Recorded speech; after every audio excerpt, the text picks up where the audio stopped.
Welcome everybody, and I hope you're ready. We are making some homemade chicken soup. And your cook and my co-host and wife, Corrine Helton.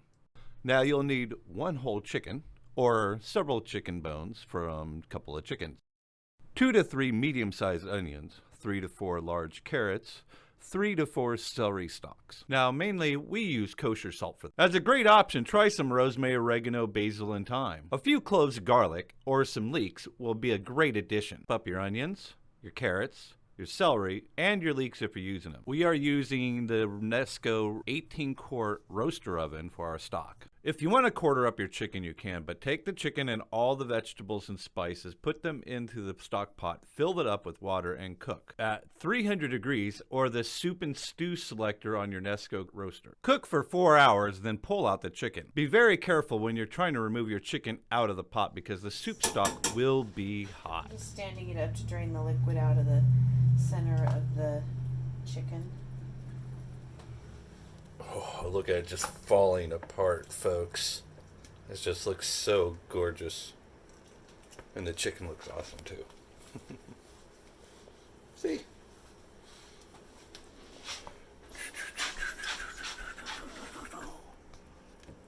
Oh, and just look at these juices, folks.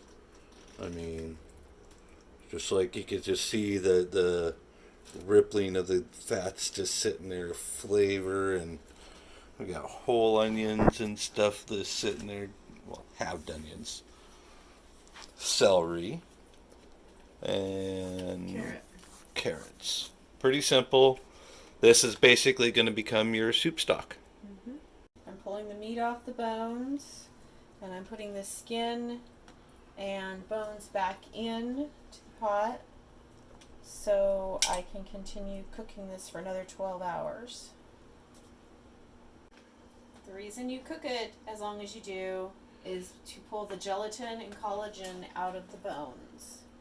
So you want all of that cartilage, all of that fat in there to richen the broth. That is so dang tender and yummy. I mean, look at that, folks. That is just gorgeous. Mmm. The problem about making that is keeping your hands out of the chicken. Because once it goes in the broth, it's hot.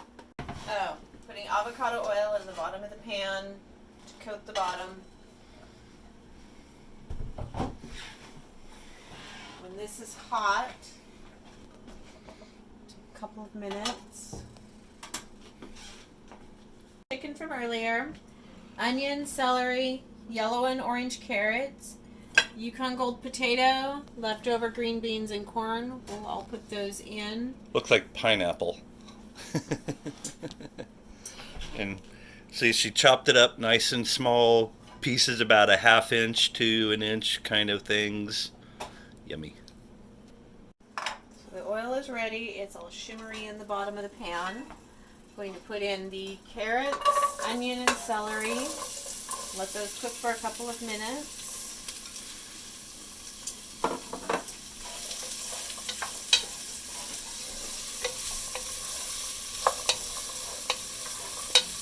Stir them around good.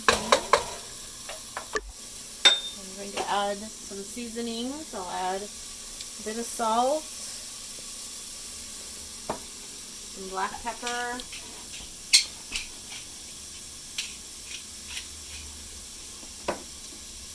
oregano. How much of that? A good sized pinch.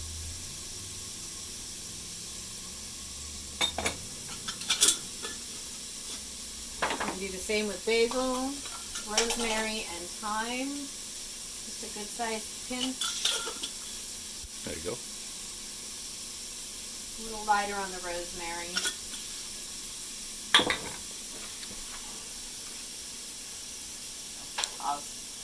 And then a little bit of the thyme. How much time? Just a little bit, maybe a 2 minutes. Ah, that's never gonna get old. give it a good stir. What's the beeper for? There. Oh. So you can see the onions are starting to look a little translucent and softening. Now I'll add the potatoes for a moment. Kind of bring them up, warm them up a little bit.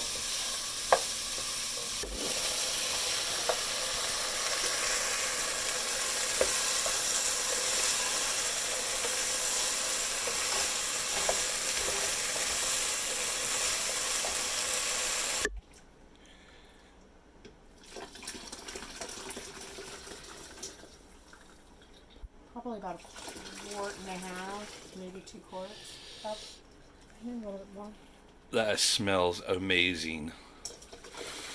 The whole kitchen smells like chicken soup, chicken, spices, oregano, thyme. Oh my gosh. Kind of cooked a little bit, just gotten warm. It doesn't have to be like ready to eat, but just enough to kind of get it started and all up to one temperature. I'm adding about 1/3 cup of flour. This is a mix of millet, brown rice, and tapioca flours, even amounts. I'm just going to stir it in to kind of coat it. This will help the gravy to, this broth or gravy to thicken up, kind of be more stew-like rather than soup-like. So I'll let that cook for just a moment. What's the difference between a soup and a stew? Thickness. The roux? Just the thickness of it. And you'll rue the day you'll mess with my stew. Go ahead. so now I'm going to pour in some of our strained broth. We pour it in slowly, just enough to cover the vegetables. It'll mix in better and you won't have any flour chunks.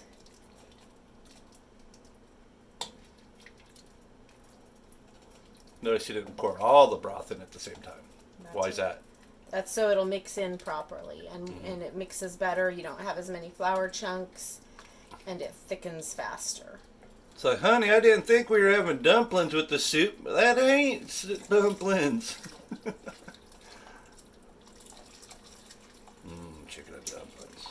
The only difference between this and chicken and dumplings really is the dumplings.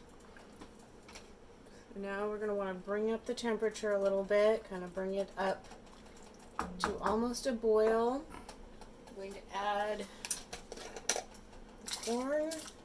This is soup is a great way to use up leftovers. If you have any leftover vegetables or meats in your fridge, you can just dump them all in most of the time. Careful, it's hot broth.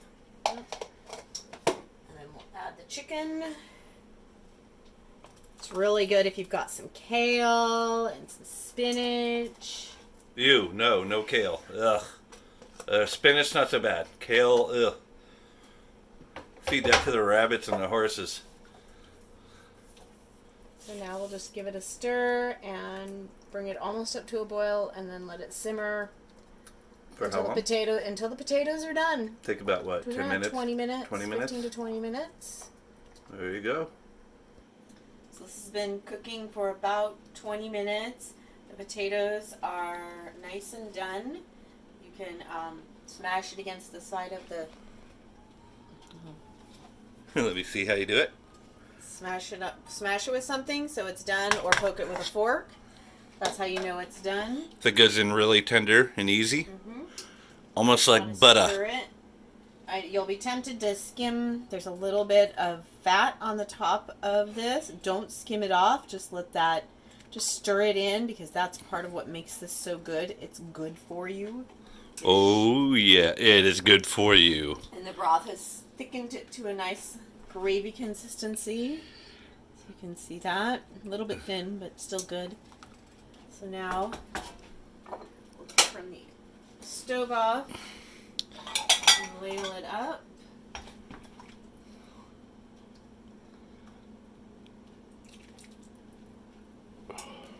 Here is the chicken soup.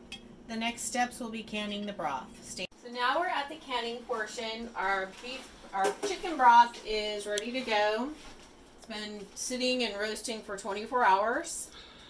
And you can see how dark and rich it is. When we do our canning, I use a Presto pressure canner. I got it from Walmart. or actually my family got it from Walmart for me for Christmas. It's sitting here on this stove. We have a rack inside, the one that comes with it, with water filled up to the fill line in here. You can kind of see it because I've been doing a lot of this. It comes with the locking lid and a pressure gauge. This is set for 10 pounds pressure. And then purchased separately is my canning utensils. This is a jar lifter. So you actually use this to pull the jar out of the canner because it's going to be hot. A magnetic lid That's cool thing. So what we've got here is some jar lids that are sitting here sterilizing. So we have the lids. That's neat. Yeah. And then we have a funnel that fits perfectly inside the jars. It has a wider mouth than a regular funnel does. We're going to probably get about 8 quarts of stock. So I have 8 quart jars that are clean and brought to room temperature. This is critical because if you store your jars out in a garage or in a basement where it's cooler, you can't bring them up ice cold and put hot liquid and put them into a hot canner. You will have a problem. And then we have the wide mouth rings that'll go with it. Yeah.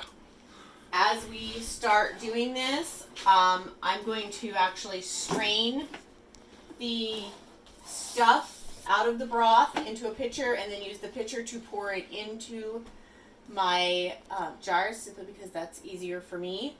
And then as I strain out, my strainer fills up, I'll put it into a colander. So again, the idea is to capture as much of the juices and broth as I can. Actually, can you go grab my stool?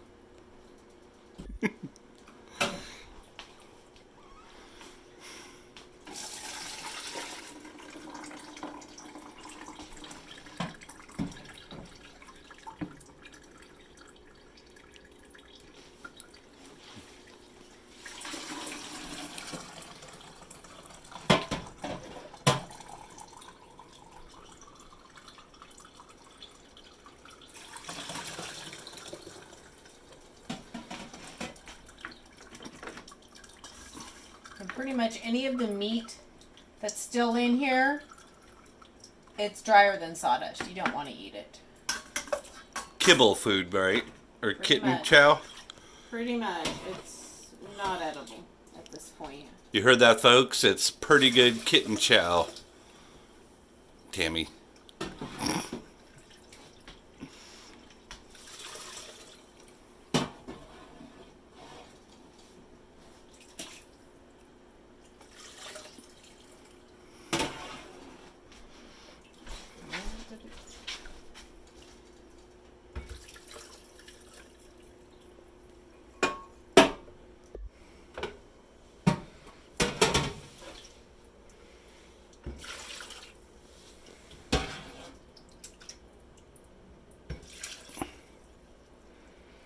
Wow, look at all that nice flavor floating on there, baby.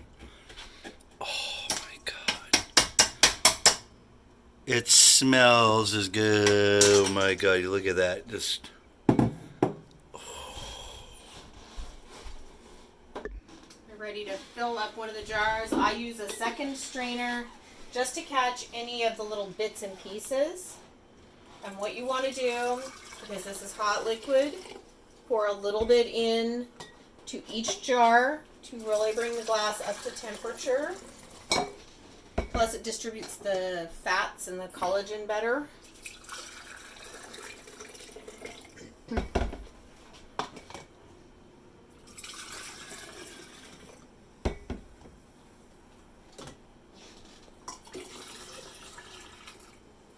what you want to do is to fill it just to the top of the rim here. You need to give it a little bit of space. This is called head space.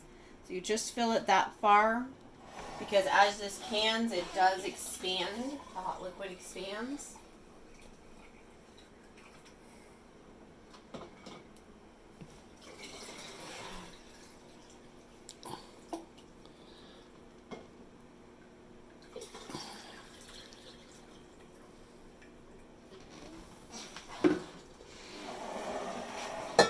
So what would you do if you had that much on your last jar? That much headspace? Would you still can it? I would either put it in the refrigerator and use it first, or I would add water up to that. Should be slightly diluted. A little bit more salt, or pepper. Usually I'll add, take a little out of each until they're all this, like 4 of them are the same amount, and then add a little bit of water to each of them. What are you doing?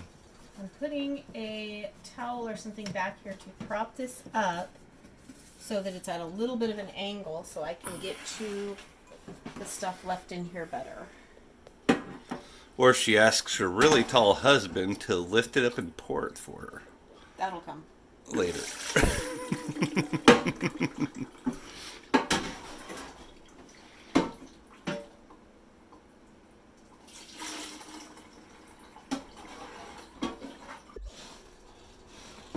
So I'm going to pour this slowly so I don't burn myself.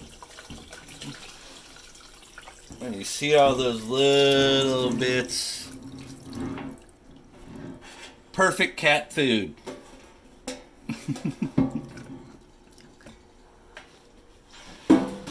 hit pause.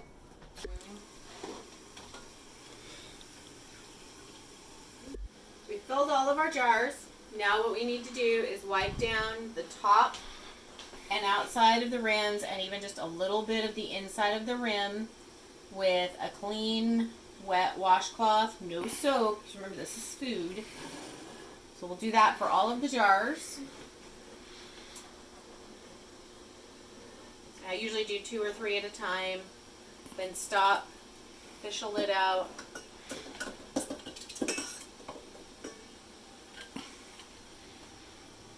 And set it on. This one has 2 stuck. We'll do that.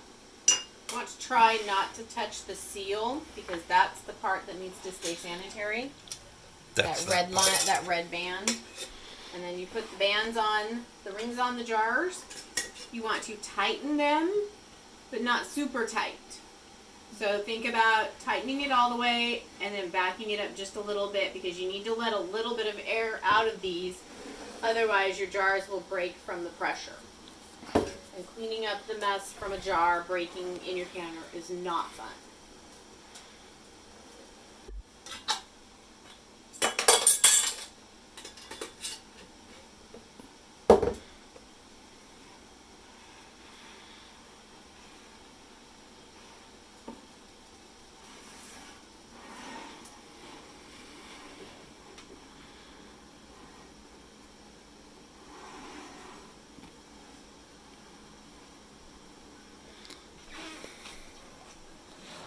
Look at that.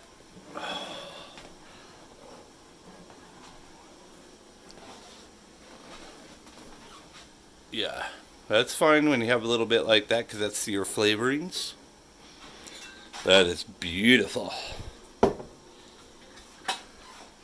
So is she.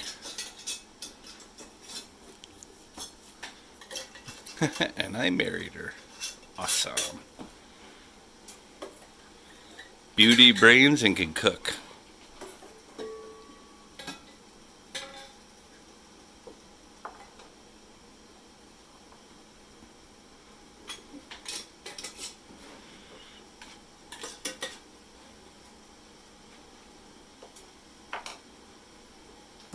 Now that we have these ready to go, need to look. The water in our pan is boiling. You always want to make sure you're putting hot liquid into warm jars into boiling water. If you've made your broth the night before and let the jars get cold, you would want to bring them to room temperature first and then start them in cold water. Because otherwise, you will have a broken jar. And you'll hear them. So I'm just placing the jars in. I ended up with 7 quarts. Can you put one in the middle? I can. My canner will hold 7. That's like almost perfect, huh? So now they're in. I'll put the canner on. Put it on the canner. And seal it. Yeah, make sure it's sealed good. So now what I'll do is I'll leave it on high until the steam will start coming out, and from there, once the steam comes out strong and steady, I'll vent it for 10 minutes. How long will it take, Belle? 10 minutes, 12 minutes. Just depends. Each time is different. So just wait for that. Now it's up to an even steam. You can feel it as you move it through. Now we're going to vent it for 10 minutes. And this is the instructions for my canner. If you have a different canner, you would follow those instructions. So now it's vented. We're going to put the weight on it. So it's going to go on. Turn the heat down a little bit. And you see the valve popped up right there as soon as I put it on. What we'll do is wait for this, and in a few minutes it'll start to kind of clack back and forth like that from the steam. When that happens, I set the timer for 45 minutes, and that'll finish the pressure canning of the stock. Okay, that's the timer. It's been a while, so I'm going to turn this off. And since it's kind of heavy,